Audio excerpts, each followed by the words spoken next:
Hello, this is Alex, and I'll take 3 minutes to talk about climate storytelling. Let's get started. I was born in the year 2000. We've got the climate science for 3 decades. The deficit model, the assumption that more good science in education will change people's minds, it's not working. Climate change is an issue that triggers our emotions. These are human emotions and everyone has them, regardless of who you are, what you believe in, or where you are. We fear when we experience the upheaval of our social fabric and when our worldview gets challenged. We get exhausted by the world. It's easy to become numb by what we don't see or feel and listen.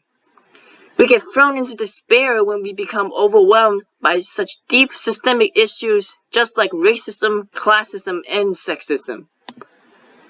Storytelling provides one way to break the paradigm. A person can argue about statistics, but they cannot deny one's lived experience. Stories allow us to build bridges, be vulnerable, and buy trust to solve environmental and climate injustices. I was fortunate to have interned under Dr. Nataki Osborne-Jelks of WAWA, today's keynote speaker this summer. We work to shape WAWA's narrative on how we are fighting for the residents living in the majority Black and working class neighborhoods in Westside Atlanta. You might remember that Georgia Tech had a broken pipe in the summer. Did you know that Atlanta's sewage system has been in place for nearly a century, and it was built not to serve Black residents?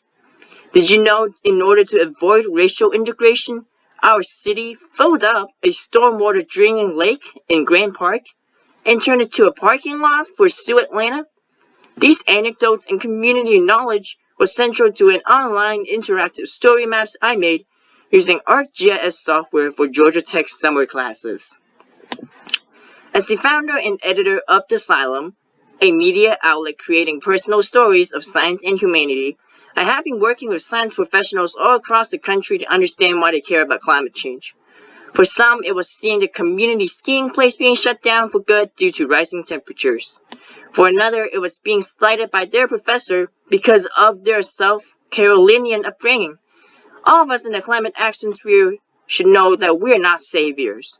But by being authentic and willing to work with and listen to the people who need to hear the message, we can work together to address these problems. I highly recommend you to check out the stories I just mentioned. I'd love to have you involved in our work. Can I count on you to tell your climate story? Thank you and enjoy the rest of the symposium.